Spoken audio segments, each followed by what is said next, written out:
Channel को subscribe करो पहले, हाँ जल्दी करो। एक नंद की 4 गोरी भाभियां।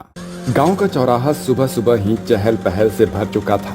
पास ही लगे पुराने पीपल के पेड़ के नीचे बच्चे खेल रहे थे और सामने गली से बकरियां मिमियाती हुई निकल रही थी।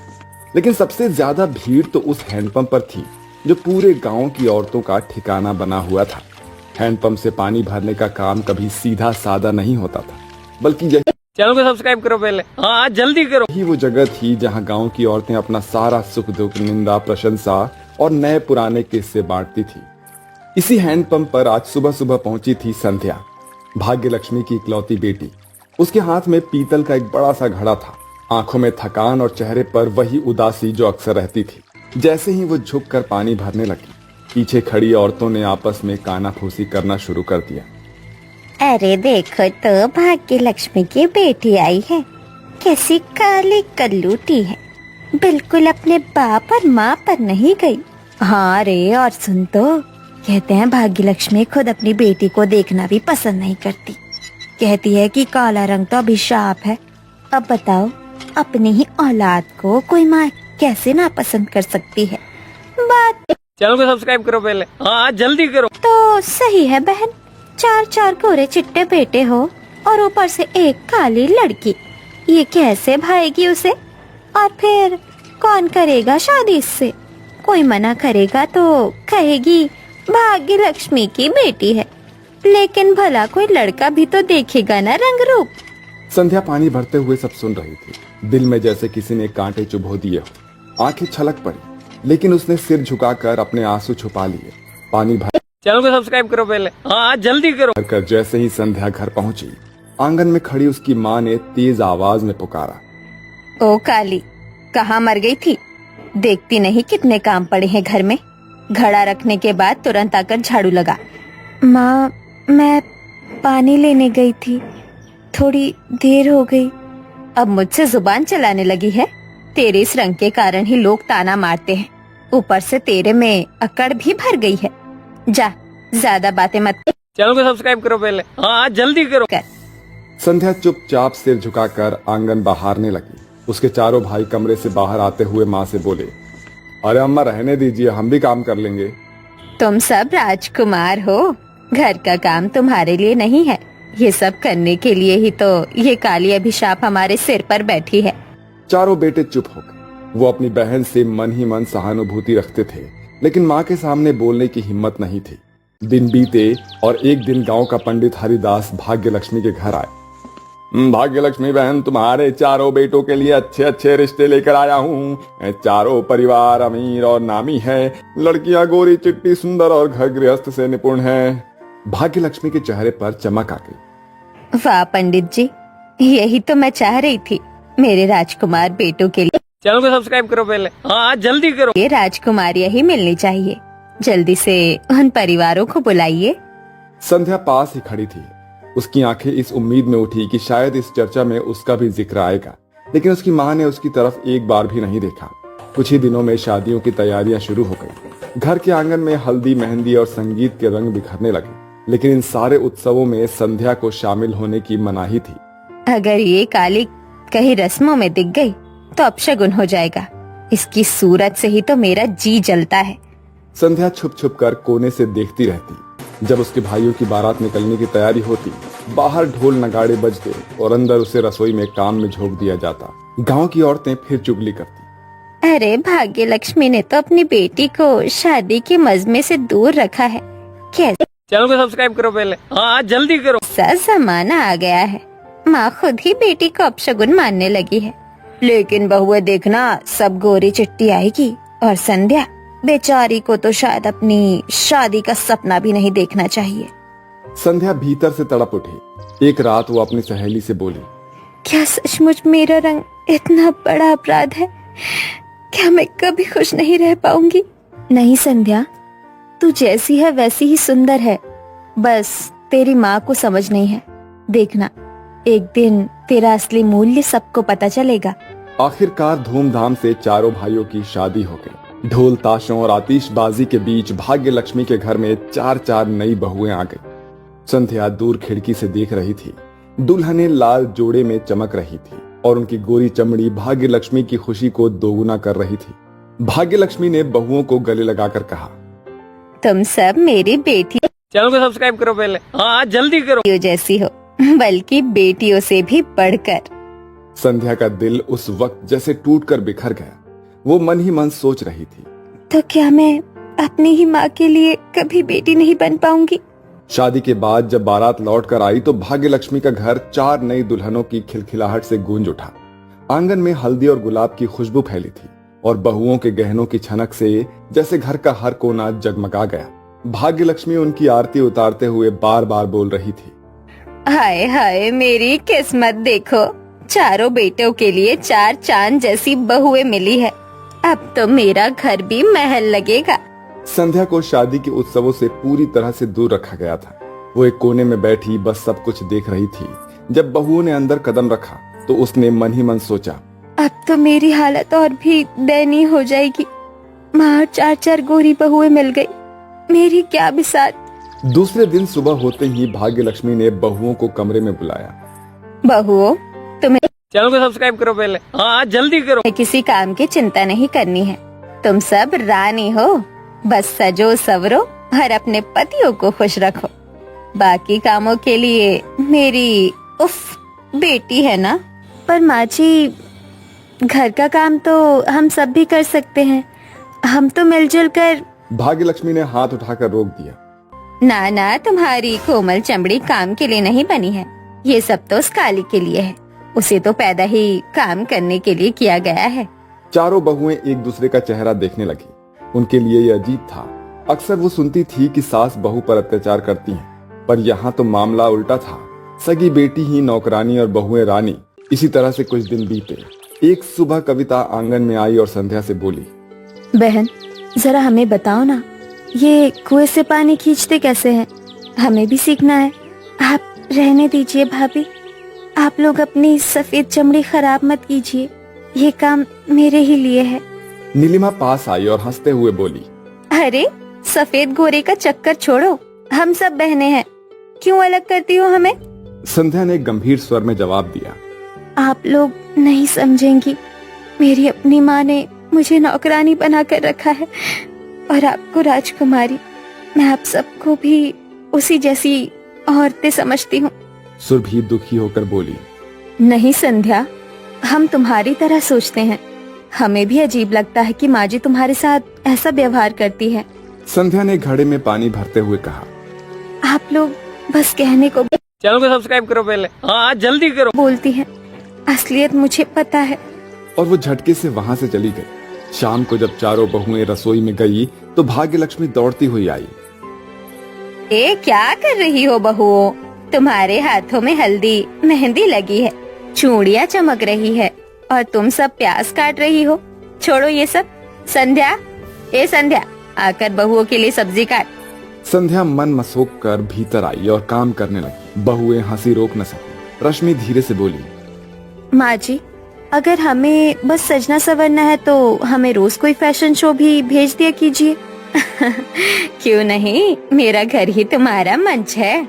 संध्या ने भीतर ही भीतर कहा, वाह रे भाग्य, एक घर में मेरी हैसियत नौकरानी की और उन्हें मंच की अदाकार बना दिया। रात को चारों भाभियां अपने कमरे में बैठकर बातें कर रही थी।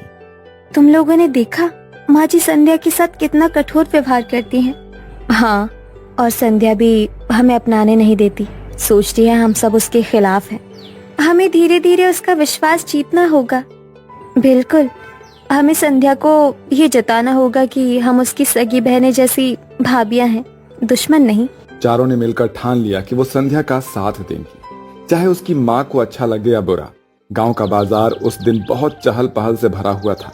सब्जियों की टोकरी, मसालों की खुशबू और दुकानदारों की आवाजें पूरे चैनल को सब्सक्राइब करो पहले, हाँ जल्दी करो। चौक में गूंज रही थी। संध्या घर के कामों की लंबी लिस्ट लेकर बाजार आई थी, हाथ में बड़ी टोकरी और चेहरे पर वही थकान। वो जैसे ही सड़क पार करने लगी, अचानक से उसका पैर गड्ढे में फंस गया। तेज चीख निकली और वो जोर से गिर पड़ी। उसके हाथ में भरी टोकरी छिटक गई और सब्जियां बिखर गई। लोग इकट्ठा हो गए। किसी ने कहा, अरे ये तो भाग्य लक्ष्मी की बेटी है, लगता है हाथ टूट गया है।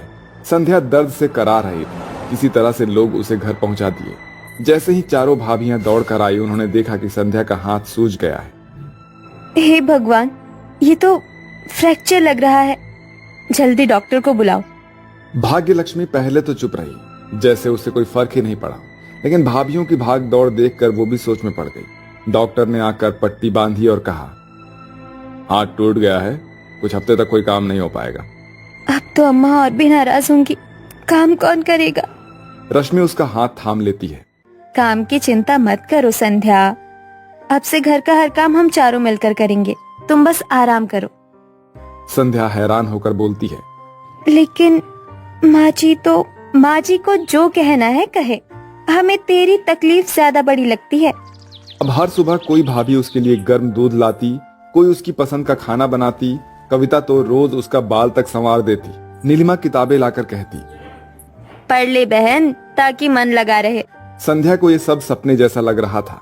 उसके मन में शंका उठता है, क्या ये सच में मेरा ख्याल रख रही हैं या बस माँ जी को दिखाने के लिए? लेकिन जैसे जैसे दिन बीतते गए, भाभियों की सेवा और सच्चा अपनापन देखकर उसका कठोर दिल नरम होने लगा।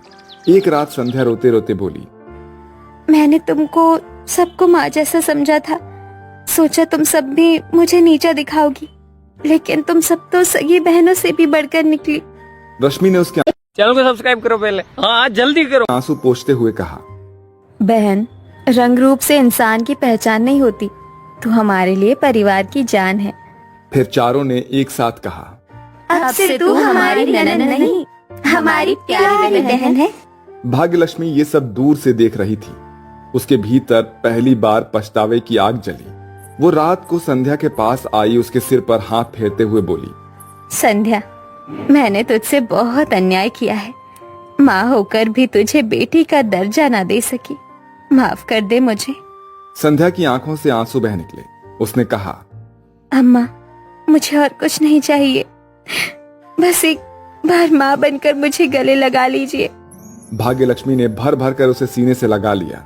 घर का आंगन पहली बार सच्चे रिश्तों की मिठास से गूंज उठा। अब घर का नजारा बदल चुका था। चारों भाभियां और संध्या मिलकर हंसी ठिठोली करती, रसोई में गीत गाती और साथ में काम करती। भाग्यलक्ष्मी भी धीरे धीरे अपने पुराने विचार छोड़ चुकी थी और वो हर किसी से कहती, रंग नहीं कर्म ही आदमी की पहचान है। मेरी बेटी संध्या मेरे लिए किसी वरदान से कम नहीं। गांव की औरतें अब वही हैंडपंप पर इकट्ठे होती और कहती, देखा भाग्यलक्ष्मी की बेटी कितनी भाग्यशाली निकली। 4 गोरी भाभियां हैं, लेकिन सबसे अनमोल तो वही है। संध्या अब मुस्कुराते हुए पानी भरती और मन ही मन सोचती, काश हर माँ अपनी बेटी को रंग रूप से नहीं, दिल से देखे। पुराने वर्सेस नए जमाने की बहू की मुंह दिखाई ड्रेस। हर्षद मेहता और उसका बेटा दीपक का गांव के एक प्रोजेक्ट के दौरान एक्सीडेंट हो गया था, जिसके बाद वो घर आ रहे थे। घर आते ही उसके परिवार वाले उसे चारों ओर से घेर लेते हैं। आ गए मेरे दोनों बेटे, तुम ठीक तो हो ना? देखो कितनी चोट आई है। अरे माँ, हम बिल्कुल ठीक हैं, ये तो बस मामूली सी चोट है। हाँ दादी, अब मैं और पापा बिल्कुल ठीक हैं। वो तो भला हो उस लड़की का चैनल को सब्सक्राइब करो पहले, हाँ जल्दी करो, जिसने हमें पनाह दी और हमारी देख रेख भी की। कौन सी लड़की?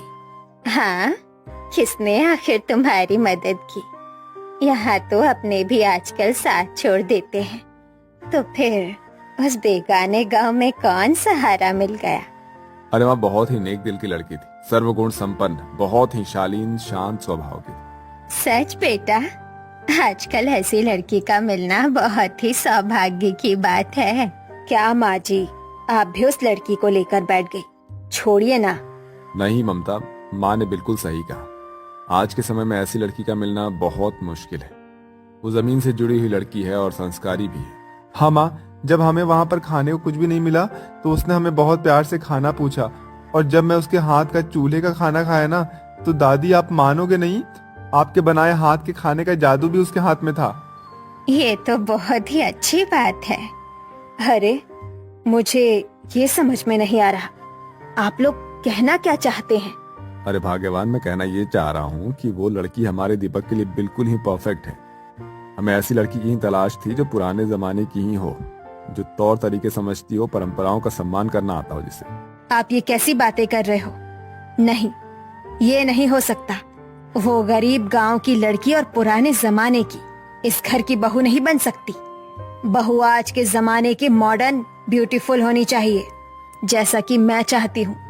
आप लोगों के पसंद की पुराने जमाने की लड़की इस घर में नहीं आएगी, बस। देखो ममता, मैं कोई बहस नहीं करना चाहता हूँ। मैंने उस लड़की को इस घर की बहू मान लिया है तो मान लिया है, और दीपक भी शादी के लिए राजी है, और शायद माँ को भी शायद वो बहुत अच्छी लगेगी। तभी वहां पर उस घर का छोटा बेटा मयंक वहां आ जाता है और ममता अपने मगरमच्छ के आंसू लिए उसके पास जाती है। देख बेटा, तेरे पिताजी, दादी और तेरे बड़े भाई क्या कह रहे हैं। वो इस घर में पुराने जमाने की बहू लाना चाहते हैं, जिसका कोई क्लास नहीं, स्टैंडर्ड नहीं, बिल्कुल गवार। उन्होंने तो मेरी सलाह भी मुनासिब नहीं समझी। लेकिन बेटा, मैं तेरे लिए मॉडर्न लड़की लाना चाहती हूँ, आज के जमाने की सोच वाली। अब तू बता, मेरी पसंद से शादी करेगा या नहीं? अरे मेरी प्यारी माँ, मैंने आज तक आपकी बात कभी काटी है क्या? आप बताओ, जो आज काट दूंगा। वैसे भी आपका लाडला हूँ, साथ ही अगर बड़ों ने कोई फैसला लिया है तो वो अच्छा ही होगा। लेकिन मैं तो शादी आपके पसंद की लड़की से ही करूंगा, आप फिक्र मत कीजिए। सच में मयंक बेटा, तू ही है मेरा असली बेटा। हर्षद जी, मैं अभी आपको बता देती हूँ कि बड़े बेटे के साथ ही मेरे छोटे बेटे की भी शादी होगी। ठीक है भाग्यवान, जैसा तुम चाहो वैसा ही करो। लेकिन मेरी बड़ी बहू तो पुराने जमाने की ही आएगी, और ये बात अपने दिमाग में जरूर डाल लेना। इस तरह ममता अपने नकली आंसू दिखाकर अपने छोटे बेटे मयंक को अपने बातों में चैनल को सब्सक्राइब करो पहले, हाँ जल्दी करो। फंसा लेती है और उसके लिए मॉडर्न और विदेशी लड़कियां ढूंढना शुरू कर देती है। कई हफ्तों की खोज के बाद पंडित उसे एक लंदन में पली बढ़ी सोफिया नाम की लड़की की फोटो दिखाते हैं। उसके बाद वो घर पर आकर ये बात अपने परिवार वालों को बताती है। ममता बहू, तू एक मॉडर्न जमाने की विदेशी बहू घर में ला रही है। तुझे तो पता है कि हम पुराने जमाने में विश्वास रखते हैं। कहीं ऐसा ना हो कि ऐसा फैसला तुझ पर ही भारी पड़ जाए। ममता सोच लो, कहीं तुम्हारा किया तुम पर उल्टा ना पड़ जाए, क्योंकि मैं तो माँ की बातों से सहमत हूँ। अरे ये आप दोनों कैसी बातें कर रहे हैं? अब मॉडर्न है और यहाँ आकर साड़ी लपेटेगी तो वो तो मुझे भी अजीब लगेगा। मैं तो ये चाहती हूँ कि मोहल्ले के सभी औरतें मेरी मॉडर्न बहू को देखते रह जाए। शायद बहू हमारी तुझे बात समझ में नहीं आएगी, अब तो तुझे वक्त ही बताएगा। ऐसे ही वक्त बीतता है और अब दोनों बेटों की शादी धूमधाम से हो जाती है, और ममता खुशी खुशी अपनी विदेशी बहू सोफिया को घर ले आती है और उसका गृह प्रवेश करती है। लेकिन दूसरी बहू का गृह प्रवेश नहीं करती। आओ मेरी सोफिया बहू, तुम्हारा घर में स्वागत है। जी मम्मी जी, बट ये गरीब सी लड़की कौन है? वाह बहू, तेरा बोलना तो मुझे बहुत अच्छा लग रहा है। बिल्कुल लंदन जैसे आई हो, टूटी फूटी सी सही हिंदी बोल रही हो, अच्छा लग रहा है। और ये तुम्हारी जेठानी, पुराने जमाने की, इसीलिए इसके कपड़े ऐसे हैं। गांव से है जो, but you are my modern बहू। यस, व्हाई नॉट माँ जी। ममता बहू, अगर मेरी बहू तुझे इतनी पुराने जमाने की लग रही है तो रहने दे, मैं अपनी बहू का खुद से गृह प्रवेश करवाऊंगी। इसके बाद दादी सास पुराने तौर तरीके से राधा का गृह प्रवेश कराती है। शुक्रिया दादी माँ, आपका गृह प्रवेश करने के लिए। और माँ जी, मैं नहीं जानती कि आप मुझसे क्यों नाराज हैं, लेकिन मैं हमेशा कोशिश करूंगी कि ये नाराजगी आप मुझसे दूर कर दे। ममता इस तरह अपनी बड़ी बहू की बातों को नजरअंदाज करके अपने मॉडर्न बहू और बेटे को घर के अंदर ले जाती है। वहीं रिश्तेदार और पड़ोसी तरह तरह की बातें भी करते हैं। अरे ममता की मॉडर्न बहू तो बिल्कुल भी संस्कारी नहीं है। वही राधा को देखो, सर्वगुण संपन्न। हाँ, आपने बिल्कुल सही कहा। राधा के आगे तो वो मॉडर्न बहुरिया तो कुछ भी नहीं लगती। इसी तरह रिश्तेदार और औरतें आपस में बात कर रहे होते हैं। अगले दिन दोनों बहू की पहली रसोई होती है, जहां दादी सास के उठने से पहले ही राधा पूरे घर की साफ सफाई कर देती है और रसोई में मिट्टी और गोबर से चूल्हा बना कर ले आती है। और घर में धुआं देखकर सभी लोग परेशान हो जाते हैं। अरे इतना धुआं कहाँ से आ रहा है? ऐसा लग रहा है कि किसी ने एक साथ चैनल को सब्सक्राइब करो पहले, हाँ जल्दी करो। कोई चीज जला दी हो। किसने की है ये हरकत? अच्छा, तो तू है पुराने जमाने की। मुझे लगा ही था, तेरे अलावा ये हरकत कौन कर सकता है। इतने में आवाज सुनकर घर की मॉडर्न बहू और बाकी लोग भी वहाँ पर आ जाते हैं। अरे राधा बहू, मुझे तो लगा था कि तू सो रही होगी, लेकिन तू तो जल्दी ही उठ गई। और ये क्या, तूने गोबर मिट्टी का चूल्हा बना दिया? हाँ दादी माँ। ओह शिट, मुझे ऐसा लग रहा है जैसे ऑल किचन को बर्न करने वाली है ये ऑल टाइम की बहू। ओह याक, बहुत तेज बदबू भी आ रही है। अरे ये बदबू नहीं है, ये तो खुशबू है। मुझे पूरे 2 घंटे लग गए गोबर को ढूंढने में। पहले मिट्टी से चूल्हे को बनाया और फिर गोबर से लिपाई कर दी। बहुत खूब, बहुत खूब। देखो ममता, इसमें इतनी हैरानी वाली कोई बात नहीं है। अभी बड़ी बहू को यहाँ की समझ नहीं है, इसलिए ये गलती हो गई है। राधा बहू, चूल्हे को आंगन में ही रखा जाता है क्योंकि बहुत धुआं होता है ना। तुम किचन में ऑटोमेटिक चूल्हा इस्तेमाल कर सकती हो। अब इस कारनामे पर भी पर्दा डाल लो। वैसे भी मेरी कौन सुनने वाला है यहाँ। ये सब छोड़ ममता बहू, ये सोफिया बहू ने क्या पहन रखा है? नाइटी। और ये अभी तक नहाई क्यों नहीं? इसे तुमने बताया नहीं कि आज उसकी पहली रसोई है। What? पहली रसोई दादी? It's mean I'm cooking the kitchen. अरे ओ ममता, अपनी बहू को समझा ले। मेरे सामने इंग्लिश झाड़ने की जरूरत नहीं है। जी माँ जी, मैं सोफिया बहू को समझाती हूँ। सोफिया बहू, जाओ तैयार हो जाओ। इस तरह दोनों सास बहू खिसक लेते हैं। इसी तरह कुछ देर बीत जाता है और एक और पुराने जमाने की बहू आंगन में खाना बनाती है तो मॉडर्न बहू किचन में अपनी पहली रसोई करती है। दोनों ही अपने बनाए हुए खाने को डाइनिंग टेबल पर लगा देते हैं। पिताजी, मैंने लिट्टी चोखा, आम की चटनी और भुजिया और मक्के की रोटी और सरसों का साग भी बनाया है। वाह बहू वाह, क्या गजब का खाना बनाया है। खाना देखकर तो मुंह में पानी आ गया। और खुशबू तो बहुत ही लाजवाब है। अच्छा छोटी बहू, तुम्हारा खाना कहाँ है? ये तो रहा पापा जी, ये butter toast, green tea, sandwich, mix veg salad. बाप रे, ये कैसा खाना है? ये तो मेरे से नहीं खाया जाएगा। नए जमाने की बहू ने नए जमाने का खाना बनाया है। ममता, तू अपने नए जमाने की बहू का खाना खा ले। मैं तो अपनी पुराने जमाने की बहू के बने हुए खाना खाऊंगी। और चैनल को सब्सक्राइब करो पहले। हाँ जल्दी करो। तुझे खाना है तो तू भी खा ले। वाह राधा बहू, बहुत स्वादिष्ट बनाया है खाना। नहीं, मुझे इस बहू के हाथ का खाना नहीं खाना। सोफिया बहू है ना? अरे ओ सोफिया बहू, तेरे गले का मंगलसूत्र सिंदूर कहाँ है? और ये किस तरह के कपड़े पहने हैं? शर्म नहीं आती? दादी जी, मैं आजकल की मॉडर्न बहू हूँ। ये सब लगाना मुझे शोभा नहीं देता। अरे ममता, तुम ही समझाओ। कल ही हमारे बेटे की शादी हुई है, ये तो सुहाग की निशानी है। ये क्या शोभा देता है? लंदन में तो कोई नहीं करता ये सब फॉलो। ममता फिर भी चुप रहती है। देखो बहू, कल तुम्हारी मुंह दिखाई है। ऐसे बेहुदा ड्रेस बिल्कुल भी मत पहनना। हम पुराने रीति रिवाज वाले हैं। मैं ड्रेस भिजवा दूंगी, वही ड्रेस तुम्हें कल पहनना है। ध्यान रहे, कल हमारी इज्जत नीलाम नहीं होनी चाहिए। माँ जी, आप फिक्र मत कीजिए, मैं सोफिया बहू को सब समझा दूंगी। ममता जैसे तैसे करके बात को संभाल लेती है। शाम को ममता एक पुराने जमाने की ड्रेस को ले जाकर सोफिया को देती है। सोफिया बहू, बस कल की बात है, तू मेरी इज्जत रख ले। बस कल के लिए पूरी रीति रिवाज से सिंदूर, मंगलसूत्र और ये ड्रेस पहनकर नीचे आ जाना, ताकि कोई तेरे ऊपर उंगली ना उठा सके और मेरे चॉइस पर कोई सवाल ना कर सके। बट मम्मी जी, मुझे ये नहीं पसंद। It's very old dress. बस मेरे खातिर पहन लियो बहू। ऐसा कहकर ममता वहाँ से चली जाती है, लेकिन सोफिया के दिमाग में तो कुछ और ही चल रहा था। वहीं दूसरी ओर। धन्यवाद दादी सा, ये बहुत ही खूबसूरत ड्रेस है। कल की मुंह दिखाई में मैं ये ड्रेस जरूर पहनूंगी। जुग जुग जियो बेटा। इसी तरह रात से अगली सुबह हो जाती है। पूरा घर जोरों शोरों से सजाया जा रहा होता है। घर के नौकर चाकर घर के सदस्य मुंह दिखाई की तैयारी कर रहे थे।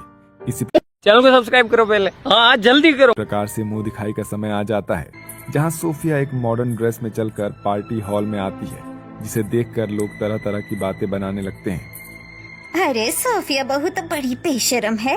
हाय ये कैसा फैशन है। चारों तरफ बस मेहता परिवार की हंसी ही उड़ रही थी। तभी कुछ देर बाद वहां पर बड़ी ही सुंदर ड्रेस में राधा आती है, जिसे देखकर वहां मौजूद सभी पड़ोसी और रिश्तेदार चौंक जाते हैं। इसे कहते हैं संस्कार। हाँ, आखिर पुराने जमाने की बहू जो ठहरी। जुग जुग जियो राधा बहू, आज तूने हमारे घर की लाज बचा ली। देखा ममता, मैं कहती थी ना कि यही हमारे घर की असली बहू है। हाँ माँ जी, मैं समझ गई कि मैंने कितनी बड़ी गलती की। इस तरह ममता का सर नीचे देखकर सोफिया को समझ में आ जाता है कि उसने आज बहुत बड़ी गलती की है और उसे अपनी गलती का पछतावा भी होता है, और वो उनके पास आकर कहती है, आई एम सो सॉरी माँ जी, मुझे बहुत बड़ी गलती हो गई जो मैंने आपकी बात नहीं मानी। कोई बात नहीं बहू, जरूरी है कि कम से कम तुम्हें अपनी गलती का एहसास तो है। इस तरह यशोदा और हर्षद के कहने पर ममता अपनी मॉडर्न विदेशी बहू को माफ कर देती है और वो मुंह दिखाई के लिए दादी सास की दी हुई ड्रेस पहनकर आ जाती है, जिसके बाद उन दोनों बहू का अच्छे से मुंह दिखाई का रस्म किया जाता है और अब दोनों बहुएं मिलजुल कर रहती हैं। इस तरह से सभी लोग खुशी खुशी रहने लगते हैं। चैनल को सब्सक्राइब करो पहले, हाँ जल्दी करो।